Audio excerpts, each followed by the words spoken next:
Hello students, मैं doctor RP Singh देव। Sound आ रहा है ना? साउंड आ रहा है? ठीक है, कोई दिक्कत नहीं। तो आज का जो टॉपिक रखेंगे वो विटामिन, अभी हम लास्ट टाइम जो पढ़े थे वो हमारे पास विटामिन B1, B2, B3 और B4 कंप्लीट हुआ।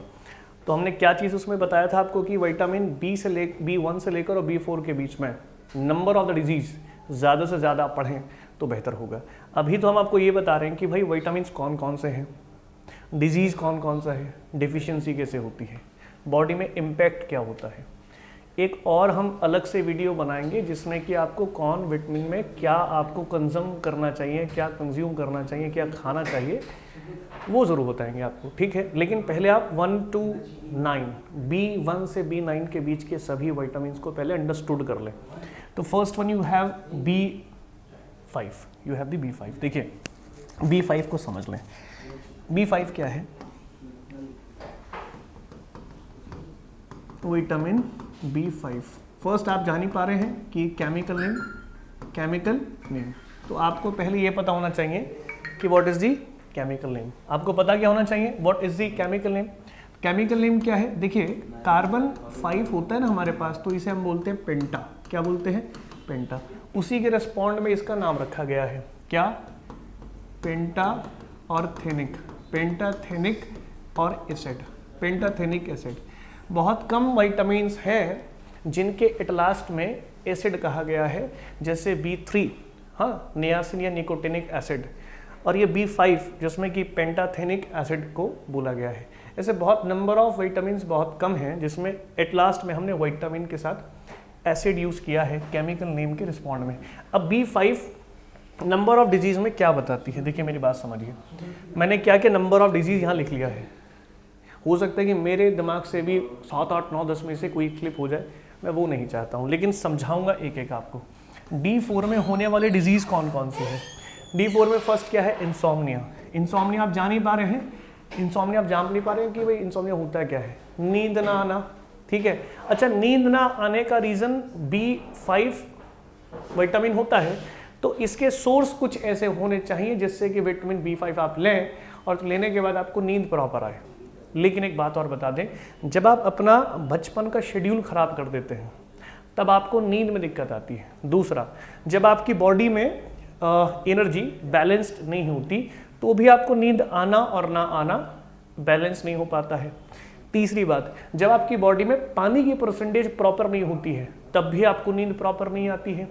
या मैं कह दूं आपकी बॉडी के अंदर एसिड कंटेंट ज़्यादा हो तब भी आपको प्रॉपर नींद नहीं आ सकती।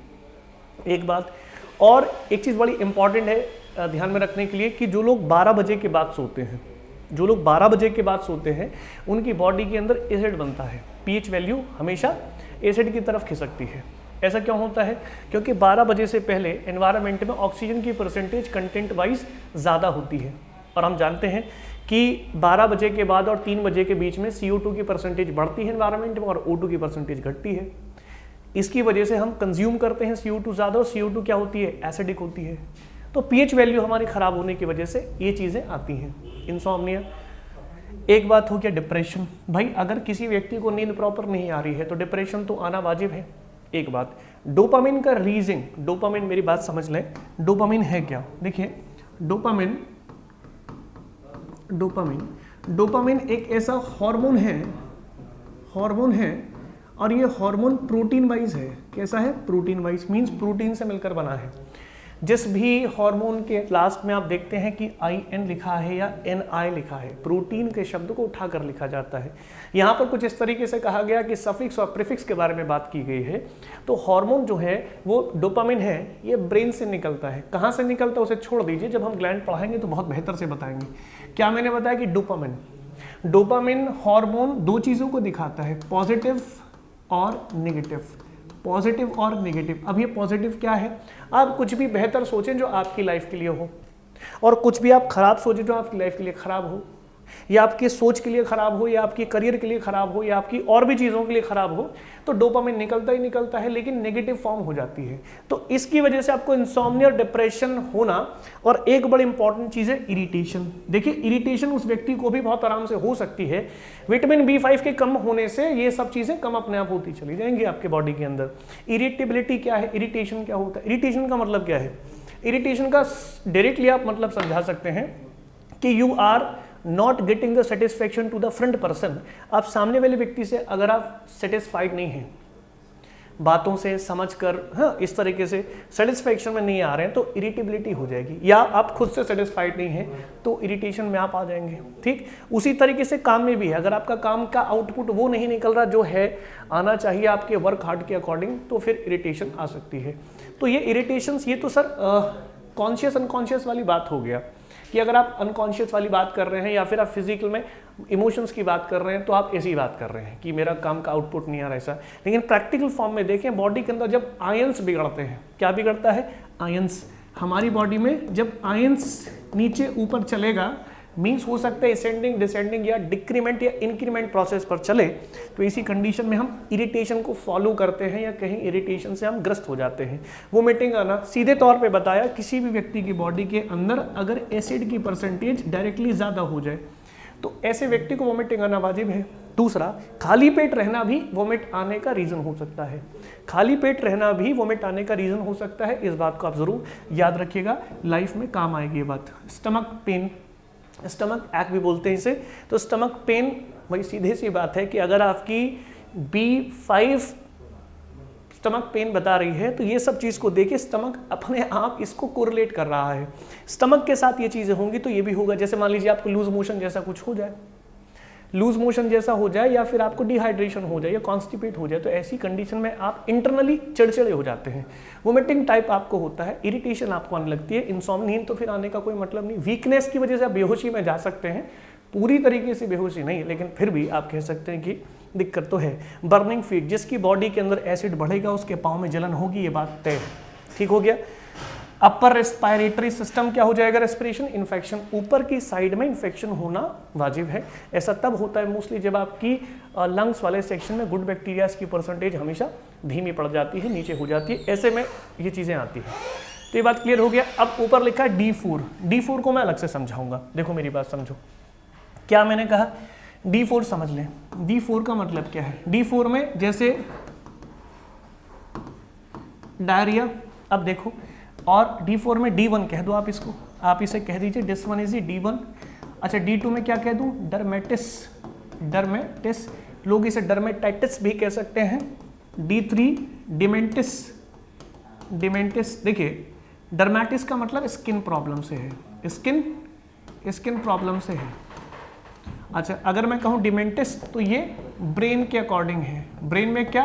रिमेम्बरिंग पावर, रीमेम्बरिंग और रिमेम्बरिंग पावर। कौन सा? Remembering power. D3 तक आप देख लेते हैं। उसके बाद D4 में क्या है? डेथ। अब मैं बताता हूँ इसका रीज़न क्या है। स्किन की प्रॉब्लम ज़्यादा, जैसे कुष्ठ रोग या चर्म रोग जिसे कहा जाता है, तो डर्मेटिस ज़्यादा होने से भी दिक्कत आती है।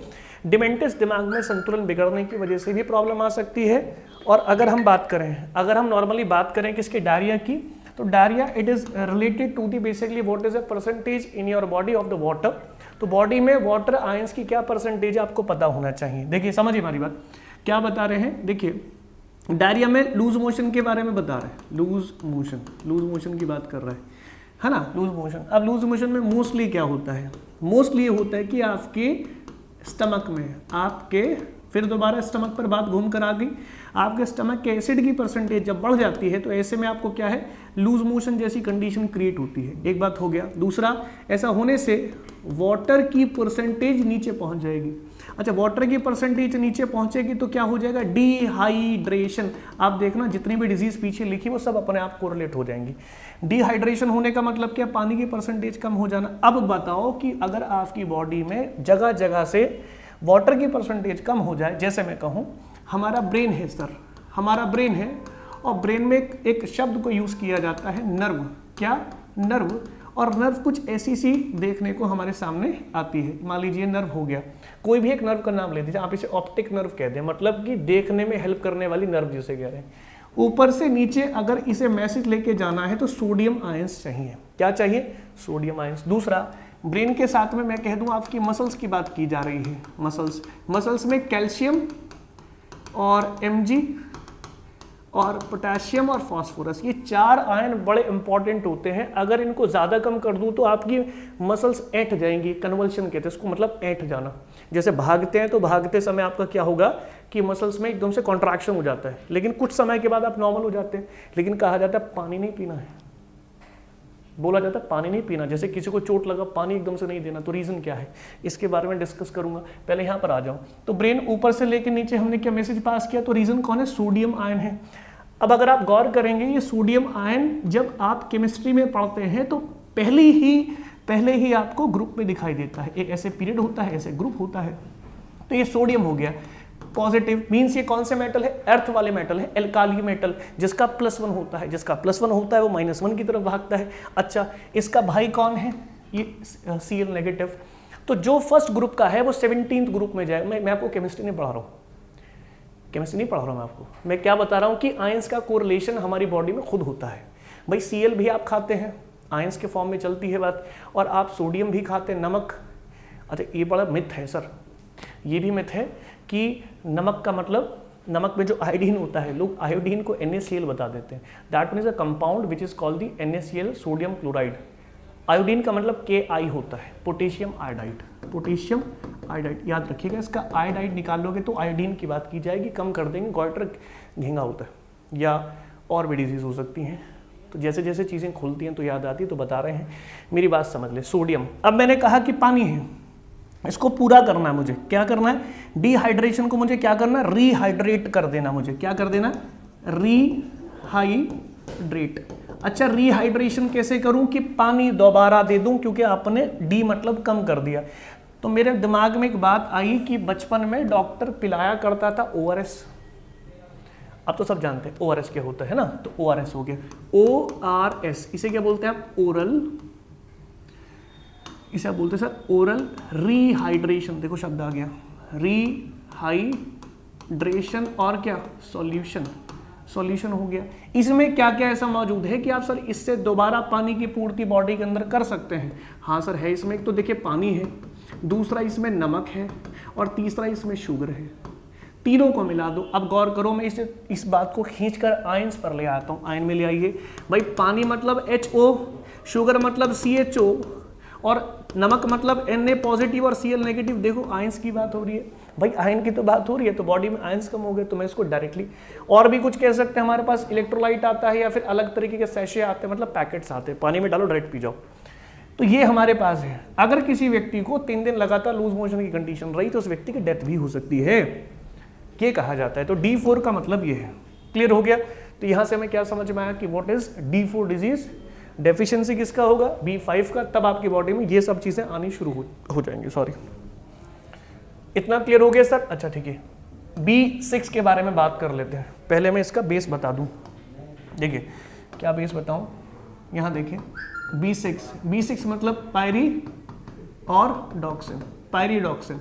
तो B6 मतलब pyridoxine which is the chemical name of B6, और इसके थ्रू होने वाली डेफिशिएंसी डिजीज देख लें, डेफिशिएंसी और डिजीज, डेफिशिएंसी डिजीज। अच्छा, मेरा मानना यह है कि डिजीज पढ़ने से पहले इसके बैकग्राउंड का बेस समझ लें।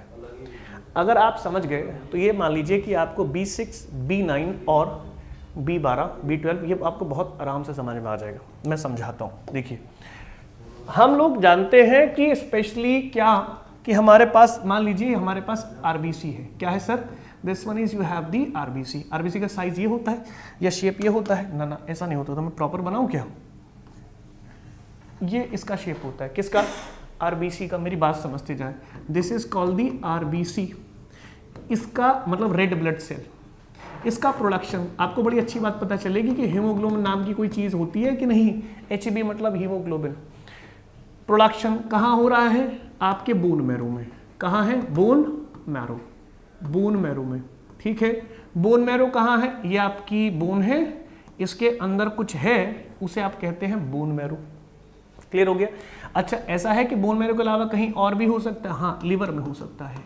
अच्छा, इसके अलावा कहाँ हो सकता है, लीवर के अलावा और कहीं नहीं हो सकता, लेकिन डिपेंड करेगा एज क्या है। अगर आप न्यूबॉर्न बेबी के पहली की स्टेज की बात कर रहे हैं, मतलब जेस्टेशन पीरियड की, लिख दूं क्या, जेस्टेशन पीरियड की बात कर रहे हैं, तो मेडिकल में कहा जाता है, इसे देखते हैं यॉक सैक, यॉक और सेक, ऐसी एक अवस्था, एक कंडीशन होती है, एक स्टेज है सर ये क्या है, एक स्टेज। इस स्टेज में आरबीसी का प्रोडक्शन होता है। 3 क्वेश्चन समझ में आ गए प्रोडक्शन के तहत, हाँ बिल्कुल समझ में आ गया, और एक क्वेश्चन में पूछा गया है, ठीक है, इसे क्वेश्चन में पूछा गया है gestation period, liver, and third one you have the bone marrow. मैं बोन मैरो लेके चलता हूँ क्योंकि जनरल वे इसी तरीके से समझा जाता है। अब मेरी बात समझें, आरबीसी कहती है कि मैं लाइफ स्पेन के अकॉर्डिंग अलग हूँ।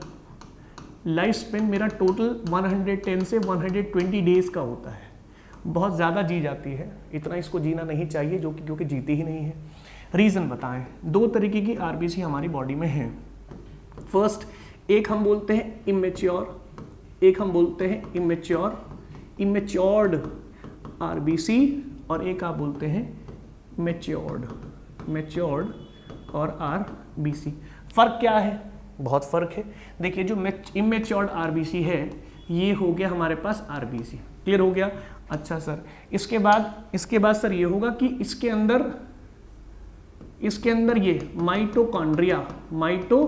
और कॉन्ड्रिया ये होगा, हाँ होगा। अच्छा, दूसरा कौन है? न्यूक्लियस। दूसरा कौन है? न्यूक्लियस। ये नहीं होगा, होगा। क्या होगा? ये होगा। बात समझ लेंगे, होना ना होने पर डिपेंड करती हैं बातें। यहाँ पर न्यूक्लियस और माइटोकॉन्ड्रिया दोनों होते हैं जब आप इमेच्योर आरबीसी के बारे में डिस्कस करते हैं। दूसरी बात, अगर मैं किसकी बात करूँ और किसी चीज़ की बात करूँ, मैच्योर्ड आरबीसी की बात करूँ, तो ये मेरे पास क्या हो जाएगा? आरबीसी। इस आरबीसी के अंदर देखिए माइटोकॉन्ड्रिया तो मिलेगा, ये तो फैक्ट है, लेकिन न्यूक्लियस जैसी चीज़ नहीं मिलेगी। अब ये कहाँ गया न्यूक्लियस? था तो अंदर, मैं समझाता हूँ। क्लियर हो गया इतना बात? ठीक। Immatured RBC. अगर मैं कहूँ कि इसकी क्या हो गया? इसकी डेफिशिएंसी हो जाए, मतलब और बहुत तेजी से नीचे हो जाए, किसका? इमेच्योर्ड आरबीसी का। तो मैं लिख दूं क्या? इमेच्योर्ड। जो इमेच्योर्ड आरबीसी है, अगर इसकी डेफिशिएंसी बहुत तेजी से हो जाए तो एक विटामिन होता है जिसको हम बोलते हैं विटामिन B9, इसको लेने से इसकी पूर्ति हो जाएगी। इतनी बात समझ में आ गया? अब आप जान पा रहे हैं कि आरबीसी की परसेंटेज घटेगी ऐसा होने से। किसकी परसेंटेज घटेगी? आरबीसी नीचे जाएगा, HB अपना आप नीचे जाएगा, O2 भी नीचे जाएगा, ये तीनों चले जाएंगे। अगर ये तीनों नीचे चले जाएं उसे एनीमिया कहते हैं, मतलब कि ब्लड की परसेंटेज कम हो जाना। अच्छा, ब्लड का मतलब केवल कंप्लीट ब्लड नहीं है, आरबीसी और HB की बात की गई है। HB कम होगा तो अपना चीज़ें नीचे पहुंच जाएंगी, ठीक है। और अगर इस वाली आरबीसी की डेफिशिएंसी हो जाए मैच्योर्ड वाली की, तो ऐसी कंडीशन तो डिफरेंट हो जाएगा। क्या डिफरेंट हो जाएगा? देखिए, यहाँ जो है, इसको मैं इसी चीज़ को उठा के नेक्स्ट पेज पे ले जा रहा हूँ। देखिए, मेरे पास जो मैच्योर्ड आरबीसी है, क्योंकि आपको समझ में ही ऐसे आएगा, मैच्योर्ड आरबीसी, मान लीजिए आपकी मैच्योर्ड आरबीसी है, इसमें माइटोकॉन्ड्रिया आपको मिल रहा है, लेकिन आपको इसमें न्यूक्लियस नहीं मिल रहा। सर ये गायब कहाँ हो गया? बता रहा हूँ।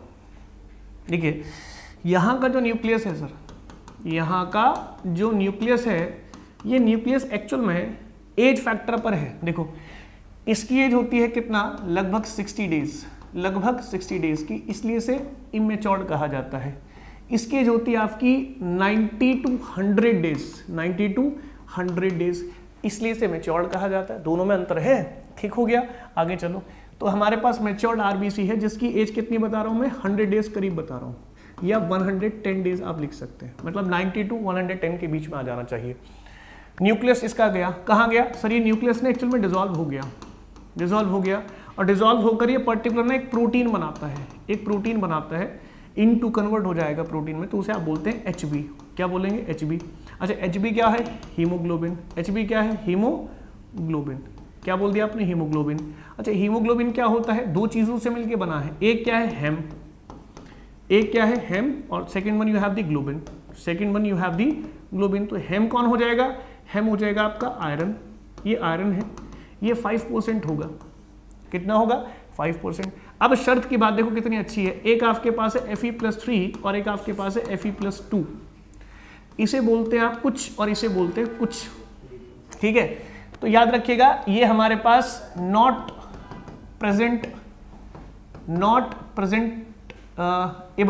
प्रेजेंटेबल इन ब्लड, ये हमारे ब्लड में प्रेजेंट होने लायक नहीं है, इसके आयंस थोड़े मोटे होते हैं। Fe+2 प्रेजेंटेबल है, प्रेजेंटेबल। प्रेजेंटेबल मतलब किसी को प्रेजेंट नहीं करना, प्रेजेंस करना है उसको, उपस्थिति उसकी दिखानी है। ये कितना हो गया 5%। अच्छा ग्लोबिन क्या है, ग्लोबिन भी एक प्रोटीन है। अच्छा ये प्रोटीन कौन सा है, कौन सा, इसको हम बोलते हैं एंटीबॉडी के फॉर्म में बोलते हैं। एंटीबॉडी मीन्स एक तरीके से किलिंग का काम करता है। किसका काम करता है, किलिंग का। सीधी सीधी बात समझ में आ रही होगी। हीमोग्लोबिन तो हेम प्लस ग्लोबिन, ग्लोबिन मतलब प्रोटीन, एंटीबॉडी है, किलिंग का काम करेगा। हेम कौन है, आयरन मतलब 5%। ये कितने परसेंट हो गया, दिस वन इज 95%। बात एकदम खत्म हो जाती है। दोनों चीजें हमने परसेंटेज के हिसाब से बांट दी। अब मुझे एक बात बताओ, अगर आप कह रहे हैं कि सर 60 to 70 एज की एक अलग है, 90 to 110 डेज की अलग है, तो एक बात बड़ी क्लियर हो जाती है। क्या कि क्या अगर मैं आपसे कहूं कि 110 से 120 डेज की अगर मैं बात कर दूं, तो भाई आरबीसी इस एज में भी तो आएगी। हाँ आएगी सर। तो ये कहाँ जाएगी, एक्चुअल में कहाँ जाती है मैं बताता हूँ। यहाँ से जाती है स्प्लीन में। कहाँ जाएगी, स्प्लीन। स्प्लीन कहाँ है, आपका स्टमक है। ये क्या है, आपका स्टमक। और इस स्टमक के ठीक ऊपर एक छोटा सा ना ऑर्गन सेक्शन है, इसको आप स्प्लीन कहते हैं। इस स्प्लीन के अंदर लगभग 350 ml blood, 350 ml blood present होता है 24 घंटे, 24 आवर्स क्या होगा, प्रेजेंट होगा। ठीक है। अब लोगों का मानना है कि हाँ आरबीसी मर के आती है, ऐसा नहीं हो सकता। आरबीसी प्रॉपर मर के नहीं आ सकती, और अगर आरबीसी यहाँ मर के आएगी तो उसको हम डायरेक्टली कह सकते हैं। लेकिन डॉक्टर के अकॉर्डिंग क्या है कि जब वो मैच्योर्ड हो जाती है तो उसको 10 से 20 दिन दिए जाते हैं, 10 से 20 दिन दिए जाते हैं। तो 10 से 20 दिन कहाँ रखने के लिए, यहाँ पर स्प्लीन। इसको ग्रेव यार्ड भी बोलते हैं। क्या बोलते हैं, ग्रेव यार्ड, ग्रेव और yard, graveyard of RBC, मतलब आरबीसी का कब्रिस्तान। मरती यहाँ है तो फाइनल है। लेकिन बात तो कुछ और है कि जो इसको 20 दिन लगभग दिया गया है, मैंने कहा लगभग 100 दिन, मैंने कहा 120 दिन, तो इसे डेज मिल रहा है लगभग 20 डेज अप्रॉक्स हम मान के चलते हैं। मैक्सिमम मैं कह दूं कि 10 डेज मिल रहे हैं। अब ठीक है, अब आप गौर करो, जब आप ऊंचाई पे चढ़ते हैं, जब आप ऊंचाई पे चढ़ते हैं तो लोगों को ना मतलब एक तरीके से लोगों को चक्कर आते हैं, ब्लड दिखता है।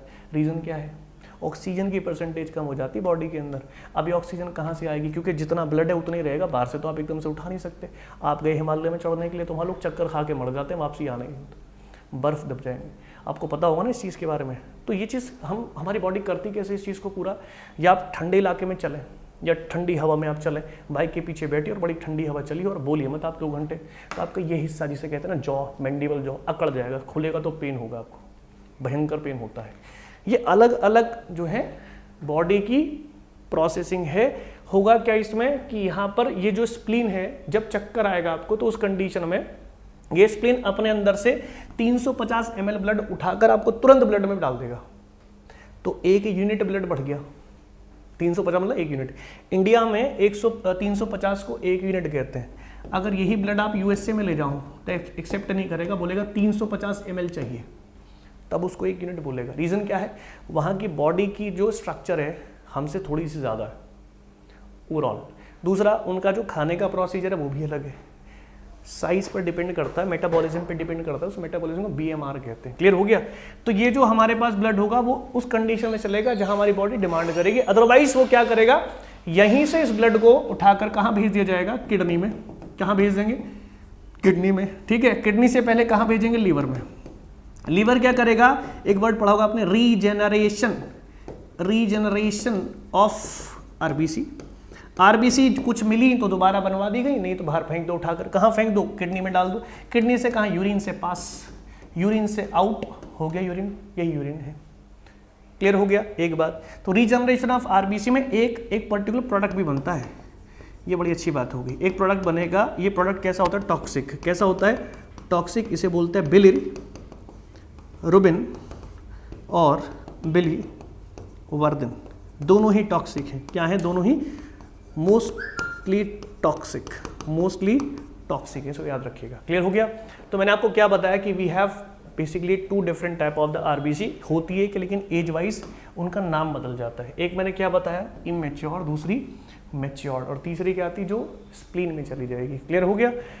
अच्छा, इसकी डेफिशिएंसी हो जाए, अगर इसकी अगर डेफिशिएंसी हो जाए तो ऐसी कंडीशन में, ऐसी आरबीसी की अगर डेफिशिएंसी हो जाए, मान लीजिए नीचे पहुंच गई, तो हमें फिर इसको कंप्लीट करने के लिए हमें क्या चाहिए, हमें चाहिए सर विटामिन B12। क्या चाहिए, B12, विटामिन B12 चाहिए। B12 खिला दीजिए इस व्यक्ति को, ये हो जाएगा। दोनों में फ़र्क आता है, जैसे एक होता है परनीशियस एनीमिया, एक होता है आपका मेगालोसाइटिक एनीमिया, एक होता है आपका मैक्रोसाइटिक एनीमिया, एक माइक्रोसाइटिक एनीमिया, अलग अलग चीज़ें होती हैं। क्लियर हो गया, ये बात क्लियर है। मैं अब अपनी पुरानी बात पर आता हूँ, ठीक है। देखो क्या मेरी बात थी, तो विटामिन B6 से होने वाली डिजीज़ को मैं बता रहा हूँ। मैं क्या बोल रहा हूँ, माइक्रोसाइटिक एनीमिया। अब समझो ये क्या है, अब आपको बहुत बढ़िया समझ में आएगा। क्या, देखिए आरबीसी का साइज कैसा है, ऐसा सा, ये क्या है, ठीक है, आरबीसी का साइज ऐसा सा है, तो ये मैक्रो साइज है। मैक्रो साइज मतलब साइज थोड़ा बड़ा है। अगर यही साइज छोटा हो जाए, कैसा हो जाए, यही साइज क्या हो जाए, छोटा हो जाए, ये छोटा हो गया साइज, तो आप इसे बोलते हैं माइक्रो साइज बोल देंगे। कैसा हो गया, माइक्रो साइज। अब भाई साइज छोटा हो गया ना, तो इसको बोलते हैं माइक्रोसाइटिक एनीमिया। ऐसी आरबीसी जो अपना साइज खो दे उसे हम माइक्रोसाइटिक एनीमिया के नाम से जानते हैं, लेकिन ब्लड की कमी ही होनी है। क्लियर हो गया। क्रॉन्स डिजीज क्या है, क्रॉन्स डिजीज क्या है, सीधे सीधे तौर पर समझ जाइए कि आपकी जो डाइजेस्टिव ट्रैक्ट होता है, मैंने बना रखा जिससे आपको याद रहे, आपका जो डाइजेस्टिव ट्रैक्ट है, डाइजेस्टिव ट्रैक्ट, इसमें क्या हो जाएगा, इन्फेक्शन। डाइजेस्टिव ट्रैक्ट में क्या हो जाता है सर, इन्फेक्शन हो जाता है। उसको क्या बोलते हैं, क्रॉन्स डिजीज। क्रॉनिकल हो जाती है कुछ समय के बाद। क्रॉनिकल, एक्यूट, दो चीज़ होती है ना। एक्यूट का मतलब जो 2, 5, 6, 10, 12 दिन रहे, बस उसको आप एक्यूट कह सकते हैं। क्रॉनिक का मतलब साल रहे, जैसे कैंसर, जैसे टीबी, जैसे डायबिटिक पेशेंट, ये लोग क्रॉनिकल होते हैं। आप कहो या मत कहो, मतलब मान लीजिए किसी को हो गया डिजीज इस तरीके का। अच्छा, डायबिटिक तो खैर डिजीज़ नहीं है, वो तो सिम्टोमेटिक प्रोसेस है। क्लियर हो गया। चलिए, तो क्रॉन्स डिजीज़ क्या है, क्रॉन्स डिजीज मतलब जिसके डाइजेस्टिव ट्रैक्ट में इन्फेक्शन हो जाए, कहीं भी हो सकता है। लेकिन अगर एक होता है आपका अल्सरेटिव कोलाइटिस। कोलाइटिस का मतलब क्या, देखिए वर्ड लिखा है कोलाइटिस, यहीं से एक वर्ड आएगा आपका कोलोन। क्या है, कोलोन। ये स्ट्रक्चर है कोलोन की। कोलोन कहाँ होता है, आपकी लार्ज इंटेस्टाइन में। इसको थोड़ा समझा दूँ, ठीक है। देखिए, जैसे मैं आपसे कहूँ कि ये आपका स्टमक है, ये आपका स्टमक है, ये स्टमक हो गया। This one is your small intestine, ये आपकी स्मॉल इंटेस्टाइन। यहीं से मैंने इस तरीके से बढ़ा दिया। क्लियर हो गया। इसके बाद ये हो गया सर, ये हो गया। उसके बाद कुछ ऐसा सा, देन ये आपका हो गया। तो ये हमारी डाइजेस्टिव ट्रैक्ट है, ठीक। ये जो सेक्शन है ना पूरा ऐसे वाला, इसको बोलते हैं कोलोन, ठीक है। और ये वाला जो क्या है, इस वाले को देख लें, इसमें आप याद रखिएगा विटामिन B12, विटामिन A का प्रोडक्शन होता है। क्या होता है, प्रोडक्शन। यहाँ पर माइक्रो ऑर्गेनिज्म मिलते हैं। क्या मिलते हैं, माइक्रो ऑर्गेनिज्म। और ये बहुत ज़्यादा मात्रा में इम्यून पैदा करते हैं, इम्यूनिटी। तो मतलब जिसका डाइजेस्टिव ट्रैक्ट पे इन्फेक्शन हो या कॉन्स्टिपेशन हो, उस व्यक्ति की इम्यूनिटी खुद ही खो जाएगी। खोने का मतलब कम हो जाती है, ठीक है। तो जिसकी कोलोन में इन्फेक्शन हो जाए, जिसकी कोलोन में इन्फेक्शन हो जाए, उसे हम कोलाइटिस कहते हैं। कोलाइटिस, ठीक है। कोलोन से कोलाइटिस हो गया। अंधनाल बोलते हैं उसको। अंधनाल मतलब बड़ी गहरी सी गुफा, ठीक हो गया। इसे बोलते हैं असेंडिंग, ये ट्रांसवर्स, ये डिसेंडिंग, और ये सिग्मोइड, एस बना हुआ है सिग्मोइड। ये रेक्टम, ये एनस। क्लियर हो गया। कभी टाइम मिलेगा आप कमेंट में ज़रूर लिखा करें। इसमें ना एक डिजीज़ होती है, बड़ी कॉमन डिजीज इंडिया के अंदर, पाइल्स, बाबासीर। तो लोगों को, इसमें भी लोगों को मिथ बड़ा अलग अलग तरीके का है कि होती क्या है, ठीक है। कुछ से कुछ बता दी जाती है। जेनेटिक डिजीज़ HCU बड़ा गजब की डिजीज़ है, जेनेटिक हो जाती है सर। मतलब ये तो हो गई आपकी प्रॉपर तरीके की, क्रॉनिकल का भी फादर हो गए, तो मतलब जेनेटिक हो गए ना, इसको होगा अगली पीढ़ी में फिर जाएगा। कब होगा, जब किसी को विटामिन B6 की कमी हो जाए। कितनी अजीब सी बात है कि बॉडी में अगर 30, 40, 50, 60 साल विटामिन B6 की डेफिशिएंसी रही तो जेनेटिक बीमारी भी हो सकती है। अजीब बात है, अगले गौर तो करते नहीं। एक बात। दूसरी बात, विटामिन B और C बॉडी में रुकते नहीं हैं। 6 से 8 घंटे, ये मैं बहुत ज़्यादा बता रहा हूँ, 4 से 6 घंटे, ये मैंने सही बता दिया। सही मतलब इतना तो होता ही है। 4 से 6 घंटे के बीच में विटामिन B और C ये दोनों बॉडी से यूरिन के रास्ते बाहर निकल जाते हैं। दूसरी बात, पानी में घुल जाते हैं, 2 बात। तीसरा, शराब अल्कोहल पीने से सबसे पहले आपकी बॉडी में विटामिन सी और बी के सारे component B1, B2, B3, B5, B6, B9, B12, B16, B17, B22, 21 सब बाहर निकल जाते हैं। तो जो लोग अल्कोहलिक होते हैं, पता तो स्टार्टिंग में चलता नहीं, 20-25 साल के बाद स्टार्टिंग में तो बॉडी बर्दाश्त करती है, लेकिन उसके बाद बॉडी दिखाती है कि क्या असर हुआ। रीज़न, जिस तरीके से we should be completely vegetarian, मैं ही नहीं कर रहा हूँ कि आप नॉनवेज खाना छोड़ दें, मैं बस एक सजेस्ट कर रहा हूँ चीज़ें कि जो लोग नॉनवेज खाते हैं, डिपेंड करता है कि जीन कैसे। जैसे शेर को आप पालक नहीं खिला सकते, इंसान को नॉनवेज हजम ही नहीं होता, क्योंकि नॉनवेज का जो प्रोटीन है उसको तोड़ने की चाबी बॉडी में है ही नहीं। नॉनवेज से जो प्रोटीन मिलता है हमारी बॉडी में, उसे तोड़ने के लिए चाबी नहीं है। चाबी मतलब बड़ा प्रोटीन और छोटा प्रोटीन। सब्जी वेज जो चीज़ें होती हैं या ड्राई फ्रूट्स जो होते हैं, उनमें छोटा, माइक्रो, महीन, पतला, बारीक, एटॉमिक लेवल का क्या होता है, प्रोटीन। उसी को हमारी बॉडी लेकर रख सकती है लॉन्ग पीरियड तक। लेकिन जो नॉनवेज होता है उसका प्रोटीन का साइज़ बड़ा होता है, वो हमारी बॉडी ले ही नहीं सकती। ये तो वही बात हो गई कि एक छोटा सा गेट है लगा हमारे स्टूडियो में, तो यहाँ से 4 लोग आप एक साथ ले जा रहे हैं, नॉट पॉसिबल। अच्छा, इन 4 लोगों में इतनी बुद्धि भी नहीं है कि एक एक करके आए, क्यों? प्रोटीन जा ही नहीं सकता, प्रोटीन में दिमाग नहीं होता, प्रोटीन को पुश कराने के लिए विटामिन की ज़रूरत पड़ती है। Getting my point? तो नॉनवेज और वेज खाने का एक अलग प्रोसीजर है, एकदम से नहीं चीज़ अटैक करती हैं, लेकिन 20, 25, 30 साल के बाद अटैक करती है। क्लियर हो गया? सबके साथ नहीं होता। जैसे मैंने देखा कि आप भी देखे होंगे कि जो लोग बहुत अल्कोहल लेते हैं, कुछ लोग लेते हैं, तो कुछ की तो किडनी फेल नहीं होती, लेकिन बहुतों की दिल्ली के अंदर जाए, मैं हॉस्पिटल्स के नाम नहीं लूँगा, बहुत सारे हॉस्पिटल में जा सकते हैं, मतलब वहाँ डायलिसिस चलती रहेगी। क्रेटिन नाम का प्रोटीन होता है, बॉडी के अंदर से निकल जाता है और बढ़ता चला जाता है, फिर बढ़ेगा तो किडनी खराब। पता चला कब बढ़ा? ऐसे ही बढ़ता है धीरे धीरे। बॉडी कहती है मैं बर्दाश्त कर रही हूँ, उसके बाद बर्दाश्त करना जब छोड़ दूंगी तो तुमको बता दूंगी मैं बर्दाश्त नहीं कर रहा। जैसे लीवर है, लीवर के 2 हिस्से हैं, राइट लोब, लेफ्ट लोब। अगर लेफ्ट लोब काम करना बंद कर दे तो लीवर के राइट लोब की कोई वैल्यूएशन नहीं है। तो डिपेंड करता है कि बॉडी ना बर्दाश्त करती है पहले 90%, 95%, उसके बाद कहना धीरे धीरे छोड़ देती है। ये बॉडी की अपने खुद की एनाटॉमिकली, मोर्फोलॉजिकली यादाश्त है, जिसको वो धीरे धीरे भूलती है आपके खुद के लाइफस्टाइल के अकॉर्डिंग। Getting my point? चलिए, जेनेटिक डिजीज HCU, होमोसाइटी, देखिए समझ लेंगे, साइटी और यूरिया, होमोसाइटी यूरिया, देखिए लिखा AA क्रॉस, मतलब समझाता हूँ। देखिए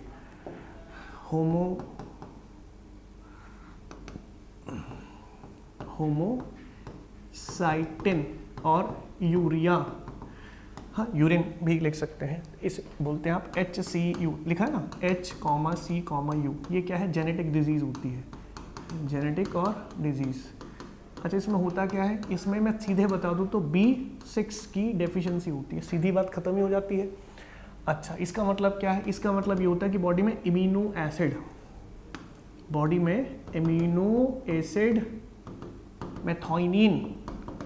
मेथोइनाइन या नीन का प्रोडक्शन ही रुक जाता है। क्रॉस मतलब रुक गया या होना बंद हो गया, स्लो डाउन हो गया। ऐसा होने से आपका जो ब्लड है और आपका जो यूरिन है, इन दोनों के अंदर क्या टॉक्सिक सब्सटेंस का स्टोरिंग बढ़ती है, या कहें कि ऑटो प्रोडक्शन होता है। प्रोडक्शन कैसा होता है सर? ऑटो। तो प्रोडक्शन कैसा होगा? ऑटो होगा, और सब्सटेंस बढ़ेंगे। तो भाई आप खुद सोच लीजिए, व्यक्ति को ब्लड और दूसरा यूरिन दोनों के तहत इन्फेक्शन होना ही होना है। होमो का मतलब HB से है, और यूरिन का मतलब आप समझ रहे हैं, यहाँ तो यूरिया से, यूरिन मतलब हो गया। तो साइटिन का मतलब जो बहुत लंबे स्तर पे बीमारी चले, मतलब क्रॉनिकल डिजीज। समझ में आ गया सर? बिल्कुल समझ में आ गया होगा। मसल्स का कन्वल्शन, इसका मतलब क्या है? मसल्स के कन्वल्शन में अभी समझा।